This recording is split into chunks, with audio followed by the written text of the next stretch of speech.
Friends, જય માતાજી. આજે આપણે બનાવીશું ડાબલા. એ માટે આપણે જરૂર પડશે 2 બટાકા. એને મેં સ્લાઈસ પાડી છે અને એને મેં કોટનના કાપડથી કોરી કરી દીધી છે. એકદમ કોરી કરવી પડશે. અને આ 2 કપ બેસન લીધું છે, એ પણ ચાળીને લેવાનું જેથી એમાં દાણા ના પડે.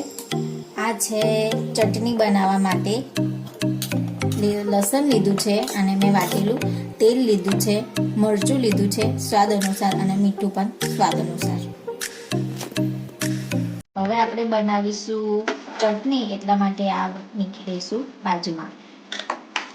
એ માટે આપણે ચાલુ કરવું પડશે ગેસ. આ આપણે ગમે તે નાના વાસણમાં પણ કરી દઈશું અને બહુ શેકની જરૂર પડે નહીં. એમાં પાડીશું તેલ.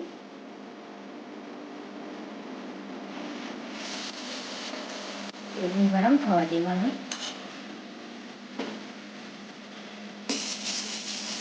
અંદર લસણ નાખી દેવાનું.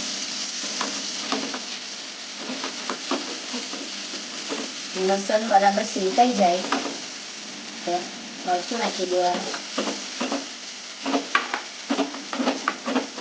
મીઠું નાખી દેવાનું.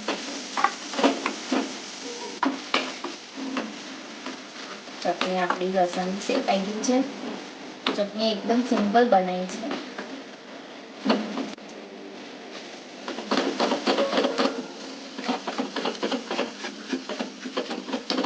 હવે આપણે ચટણીને ઠંડી પડવા દેવાની છે. આપણી ચટણી રેડી થઈ ગઈ છે. બટાકાની ચિપ્સમાં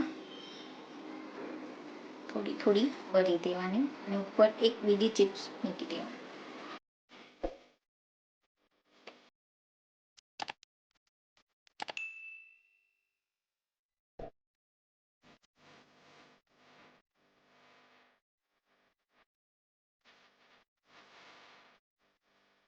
દેખો, આપણી ચિપ્સ પણ રેડી થઈ ગઈ છે. હવે આમને મૂકી દઈએ આપણે સાઈડમાં. હવે આપણે તૈયાર કરીશું બેસનનું ખીર.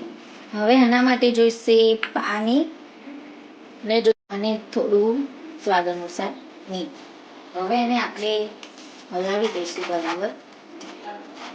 થોડું થોડું પાણી પણ એડ કરતું જવાનું. અને બહુ પાતળું નહીં રાખવાનું.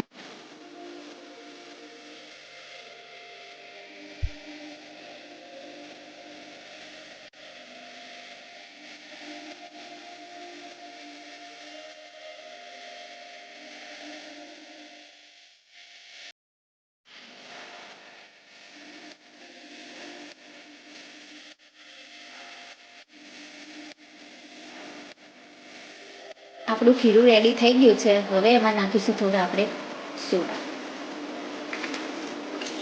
સોડા બહુ નાખવાના નહીં, નાખવાના નાખવાના. બેકિંગ સોડા નાખવાનો આમાં આપણે, જે આપણે ભજીયોમાં આપણે યુઝ કરીએ છીએ. હવે આપણું બેટર રેડી થઈ ગયું છે. હવે મેં એક બાજુ તેલ પણ ગરમ કરવા મૂકી દઉં છું.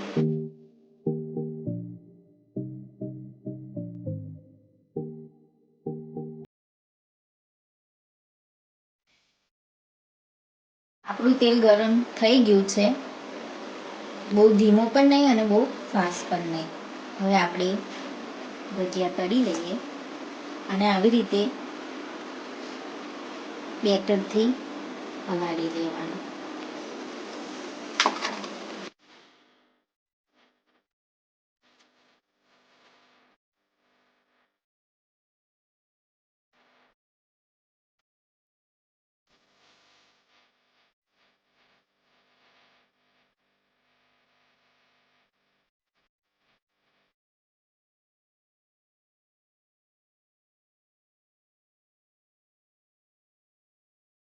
હવે એને પલટાવી દઈશું. થોડું ગેસ ધીમું કરીશું.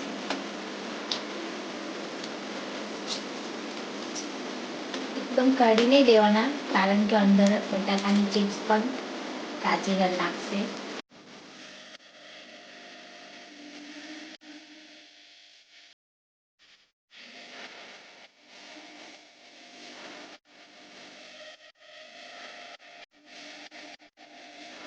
જોવાનો કલર પણ ચેન્જ થઈ ગયો છે.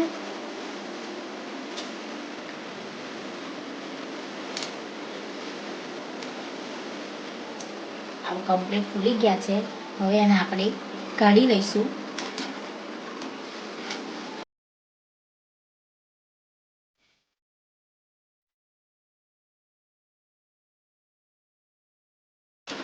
હવે એને આવી જ રીતે આપણે બીજા પણ તળી લઈશું.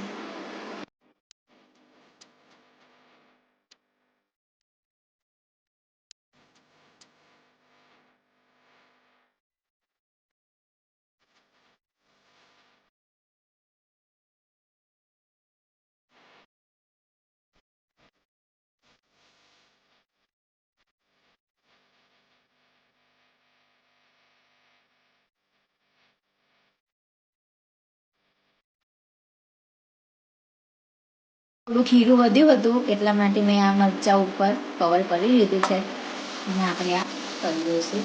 આ પણ બહુ સ્વાદિષ્ટ લાગે છે.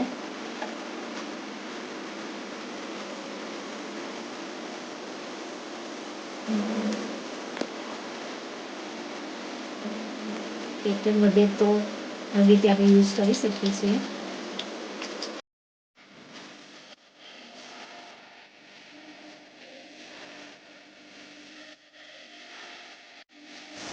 હવે આપણા મરચાં થઈ ગયા છે. હવે એને આપણે ઉતારી દઈએ.